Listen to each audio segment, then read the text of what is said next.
Salut à tous, bienvenue dans Micro Kids. Mon invité aujourd'hui, Jordan Mechner. Jordan Mechner est américain, il a 27 ans et il est le créateur de la série de jeux Prince of Persia. Il est de passage à Paris, il va nous parler de sa vie de programmeur, de la manière dont il est devenu programmeur et il donnera des conseils à tous ceux qui veulent devenir également créateurs de jeux vidéo ou de jeux sur micro-ordinateur. Concours de scénario avec un projet qui s'appelle Réflexion. L'histoire, c'est que toutes les sources d'énergie de la planète ont été taries. La seule source d'énergie qui reste, c'est celle du soleil. Alors il va vous falloir, avec un jeu de miroir, envoyer les rayons du soleil jusqu'à une usine qui transformera cette énergie en énergie électrique. Et bien évidemment, il y aura des obstacles sur le parcours des rayons du soleil. Le premier prix du concours de scénario, une bourse de 30 000 francs, offerte par le ministère de la Culture, et la signature d'une convention de développement avec Philips pour voir le jeu primé, édité sur CDI, sur compact disque impératif Philips. Avant de retrouver nos candidats, un mot sur la fête de la jeunesse. Cette fête de la jeunesse, elle aura lieu le 23 mai à Paris. Elle a été créée à l'initiative de monsieur Hervé Méchery, adjoint au maire de Paris pour la jeunesse.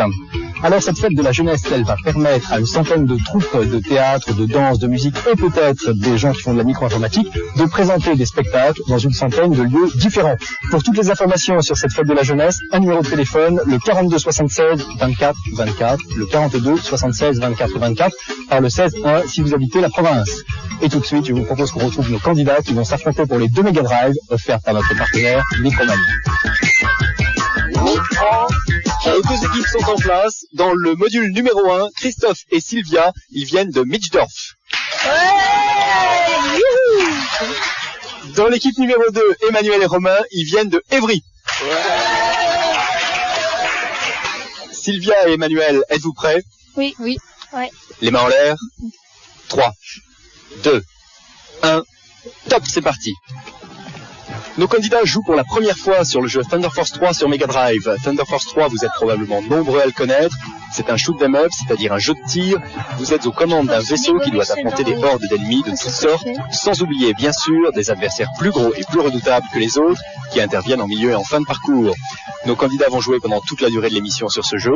Le vainqueur fera marquer 5 points à son équipe. À ces 5 points viendront s'ajouter ou se retrancher les points marqués par les candidats quiz que nous retrouverons tout à l'heure. L'équipe gagnante remportera les 2 Mega Drive offertes par notre partenaire Micromania. Vous le savez, nos candidats jouent pendant 4 semaines sur le même jeu. Au cours de ces 4 semaines, le meilleur score remportera un Atari ST Micro Kids avec les jeux Toki, Hudson Hawk et Robocop 3. Bonne chance à Sylvia, bonne chance à Emmanuel. Quant à nous, nous retrouvons Jordan Mechner, le créateur de Prince of Persia. Jordan Mechner est américain, c'est lui qui a publié le fameux Prince of Persia qui va bientôt sortir sur Macintosh couleur. Combien de versions existent de Prince of Persia? Moi, j'ai fait la version originale sur l'Apple II. Il y a aussi des versions de Macintosh, IBM, Nintendo, Super Nintendo, Game Boy, et on fait des versions nouvelles aussi. Sur Mega Drive, je crois qu'il y a une version qui va sortir. Quel âge as-tu, Jordan? J'ai 27 ans. Quand est-ce que tu as commencé à créer des jeux? Quand j'avais 15 ans. Et est-ce que ta famille te soutenait dans cette activité? Moi, c'est le premier bien, je pense qu'il comprenait. Le problème, c'est que j'allais à l'époque, à cette époque, et il est arrivé que je sèche des cours quand je programmais des jeux. Donc, tu as commencé à programmer à l'âge de 15 ans. À quel âge as-tu terminé ton premier jeu? J'avais 18 ans lorsque j'ai terminé mon vrai premier jeu. C'était un jeu appelé Astéroïde. Malheureusement, il n'a pas été édité. À l'époque, le monde des jeux était très perturbé à cause des problèmes d'Atari. Et dans ce premier programme, tu avais tout fait toi-même? Oui. À l'époque, les jeux étaient très simples et les programmeurs faisaient eux-mêmes les graphismes, la bande sonore, etc. Quel a été ton premier jeu publié? Karateka, j'avais 20 ans. Comment cela s'est-il passé? J'avais travaillé sur ce jeu pendant 2 ans, tout en continuant mes études, et quand il a été terminé, je suis allé chez Brotherboom Software en Californie. Ils ont été séduits et ils m'ont dit qu'ils allaient le publier, et ils l'ont fait. Quel conseil donnerais-tu à un adolescent qui voudrait vivre le même genre de vie que la tienne, créer des jeux, voyager? Je pense que la création de jeux est aujourd'hui plus difficile que lorsque j'ai commencé. Les jeux aujourd'hui sont très sophistiqués, les graphismes, les sons exigent de véritables graphistes, de véritables musiciens, de véritables spécialistes de l'animation. Je ne suis pas un véritable spécialiste de l'animation. Pour Prince of Persia numéro 1, j'ai travaillé avec ma famille. Mon frère a servi de modèle compétitif avec les productions actuelles.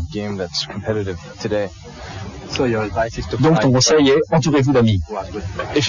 Oui, si vous voulez faire un jeu et que vous avez des amis qui sont bons musiciens, bons graphistes, utilisez-les. Utilisez leur talent et faites un jeu qui aura les meilleurs sons, les meilleurs graphismes, les meilleures musiques. Et essayez de le finaliser au maximum avant de l'envoyer à un éditeur. Tu ne penses pas qu'un éditeur peut être intéressé uniquement par une idée? Je pense qu'il est difficile d'intéresser l'éditeur juste avec une idée de jeu. Le mieux, c'est vraiment de présenter un jeu terminé clé en main.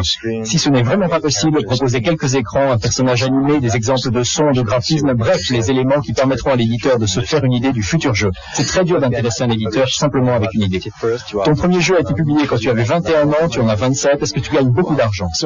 Assez pour pouvoir continuer à travailler sur les projets qui me plaisent, écrire des scénarios, réaliser des courts-métrages, deux activités qui pour l'instant ne rapportent pas beaucoup d'argent, ou si je continue à travailler sur des jeux pour financer ces travaux. Mais le plus important peut-être, c'est que tu es heureux. Et voici l'actualité de la semaine présentée par Guillaume Le Pennec, Eric Ramarozon et Marc Meunier. Sega France sort officiellement Zero Wing sur Mega Drive. Comme vous le voyez, c'est un shoot 'em up, un jeu de combat dans l'espace. Les décors le prouvent, les graphismes sans être des meilleurs sont tout à fait corrects, une note de 14 sur 20 pour les graphismes. L'animation des monstres est convaincante et le défilement de l'écran, ce que les spécialistes appellent scrolling, des plus honorables, 15 sur 20 pour l'animation. Écoutez la musique.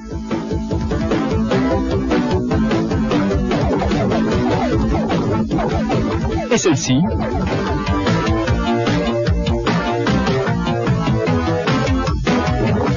Bien extraordinaire, les programmeurs auraient pu faire un effort, 13 sur 20 pour la bande-son. Le vaisseau répond bien aux commandes, on n'éprouve pas de problème particulier à le diriger, une jouabilité de 15 sur 20. Finalement, Zero Wing mérite bien 14 sur 20, ce jeu déjà ancien au Japon reste assez original, de quoi passer d'agréables moments sur la Mega Drive. Récapitulons les notes, 14 sur 20 pour les graphismes, 15 sur 20 pour l'animation, 13 sur 20 pour la bande-son, 15 sur 20 en jouabilité, et finalement un intérêt global de 14 sur 20.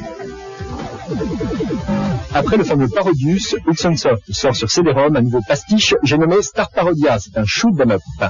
S'ils sont assez simplistes et enfantins, les graphismes, comme ces étoiles, ont beaucoup de charme, un bon 16 sur 20. L'animation est le point fort de Star Parodia, pas de ralentissement ou de mouvement saccadé, une note de 18 sur 20. Les musiques et les voix digitalisées sont vraiment dignes du CD-ROM.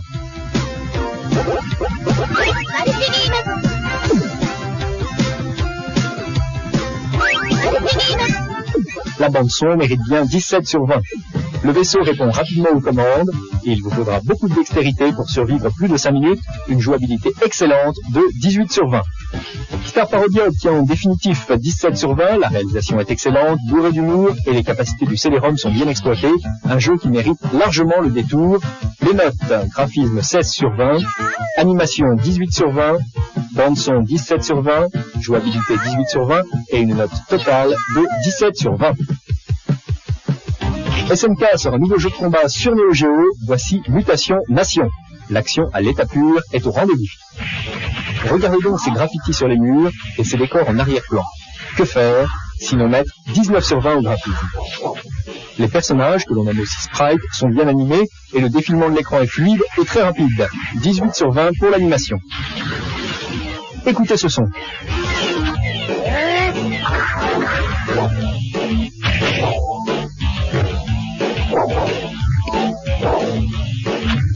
La Neo Geo est vraiment la Rolls-Royce des consoles. La bande-son obtient une note de 18 sur 20. Les coups portés sont impressionnants, mais le nombre de coups disponibles est assez restreint, seulement 16 sur 20 pour la jouabilité. Une note globale de 18 sur 20 pour Mutation Nation. Même s'il n'apporte rien de nouveau dans sa catégorie, on s'amuse toujours autant à casser du méchant, seul ou aidé d'un ami. Je rappelle les notes. 19 sur 20 en graphisme, 18 sur 20 pour l'animation, 18 sur 20 pour la bande-son, une légère baisse avec 16 sur 20 en jouabilité pour une note définitive de 18 sur 20. Délivrance est la suite du célèbre Stormlord, un jeu de plateforme bien connu des joueurs micro, mais plutôt que de reprendre le principe de son aîné, Délivrance s'inspire surtout de l'excellent Gods des Bitmap Brothers. Regardons ensemble les versions ST et Amiga. Pour le graphisme sur Amiga, chapeau bas. Des monstres au décor en passant par le personnage, c'est superbe. Sur ST, c'est un peu moins coloré, mais cela reste très agréable. Notre note 16 sur 20 sur Amiga et 15 sur ST. Les personnages, qu'on appelle également sprites, sont tous fort bien animés. Dommage que le défilement de l'écran soit un peu haché. L'animation des deux versions mérite tout de même un bon 15 sur 20. La bande sonore est d'un grand classicisme.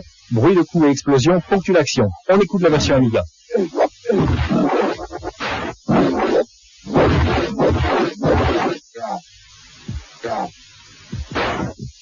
Et voici la version ST.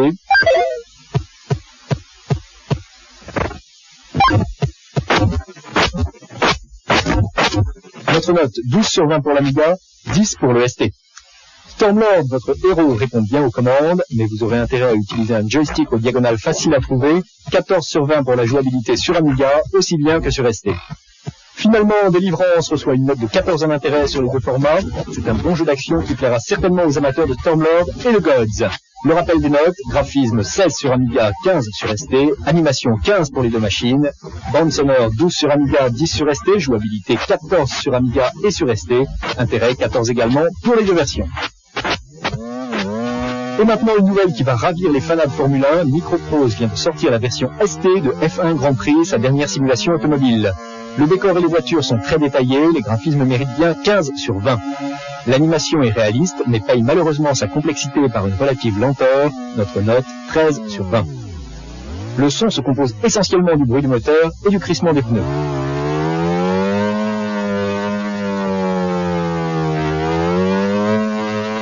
« 13 sur 20 pour la bande sonore. La jouabilité est bonne grâce à une multitude d'options de pilotage, mais pour piloter une F1 à pleine vitesse, il vous faudra de l'entraînement. 14 sur 20 pour la jouabilité. Finalement, Grand Prix reçoit une note générale de 14 sur 20, moins ludique que le célèbre Vroom. Ce jeu s'adresse surtout aux mordus de course automobile. Un résumé des notes, graphisme 15 sur 20, animation 13 sur 20, bande son 13 sur 20, jouabilité 14 sur 20 et intérêt global 14 sur 20. Top jeu vidéo catégorie console avec 3 jeux sur Lynx, 3 jeux signés Atari. En première position, Riyar. En seconde place, Stone Runner. Et en troisième position, Scrapyard Dog. Top jeu vidéo, toujours catégorie console, mais cette fois avec 3 jeux sur Sega Master System. En première place, on trouve Astérix, un jeu signé Sega. En seconde position, Super Kick-Off de US Gold. Et en numéro 3, Sonic the Hedgehog, toujours de Sega. Je vous rappelle que vous pouvez retrouver le top jeu vidéo tous les jours sur Fun Radio avec 13. Nous ne sommes plus très loin de la fin de notre championnat. À nos candidats quiz, Christophe et Romain, d'entrée en lice. Êtes-vous prêts ? Oui. La première question nous est envoyée par Johan, qui habite Saint-Brieuc. Sega a créé des joysticks à infrarouge. Quelle est la portée maximum de ces joysticks ? 2 mètres, 6 mètres ou 12 mètres ? 6 mètres ? Oui, Christophe, 6 mètres, bonne réponse, plus 2 points. Deuxième question d'un autre Johan, mais qui habite Dole, lui. Comment s'appelle l'ennemi juré de Sonic ? Le docteur Mabuse ou le docteur Robotnik ? Romain ? Robotnik, bonne réponse, plus 2 points. Et la troisième question, vous savez qu'il existe une loupe pour la Game Boy. Est-il vrai ou est-il faux que Sega a lancé une loupe pour la Game Gear ? Romain ? Vrai, bonne réponse, plus 2 points. C'était une question de Jean-Loup qui habite Collégien. Merci aux deux Johan et à Jean-Loup, ils gagnent des abonnements à Tilt et à Console Plus. Plus que 15 secondes. Allez, dépêche. 10 secondes. Oh, c'est bon. Allez. 5. Allez, dépêche. 4. 3. 2. 1. Top, fin du championnat. C'est Emmanuel de l'équipe numéro 2 qui remporte la victoire avec 236 190 points contre 820 points seulement pour Sylvia qui a malheureusement fait 2 game over. Emmanuel fait donc marquer 5 points à son équipe. 5 points plus 4 points des questions quiz, cela fait 9 points contre 2 points des questions quiz pour l'équipe numéro 1 qui sauve l'honneur. C'est donc l'équipe d'Emmanuel et de Romain qui remporte par 9-2 les 2 Mega Drive offerts par notre partenaire Micromania. Pour les perdants, 2 bons d'achat d'une valeur de 400 francs chacun et des abonnements à Tilt et à Console Plus. On les applaudit aussi. Et pour nos 4 candidats, qu'ils soient gagnants ou perdants, des t-shirts, des pins clignotants et des compacts disques MicroKids. À vous de jouer maintenant une Super Nintendo en jeu sur le 3615 FR3 rubrique MicroKids. Pour la gagner, c'est facile, il suffit de répondre à ces 3 questions. Première question, quel est le nom de la loupe qui s'adapte sur la Game Gear? Quel est le nom de la loupe qui s'adapte sur la Game Gear? Deuxième question, un acteur célèbre a participé à la création d'un jeu de bridge. S'agit-il de Clint Eastwood, d'Omar Sharif ou de Terence Hill? Troisième question, Walt Disney a ouvert un parc d'attractions en France. Quel est le nom de ce parc? Pour répondre, une carte postale à l'adresse habituelle ou le 3615 FR3 rubrique MicroKids, il y a une Super Nintendo en jeu.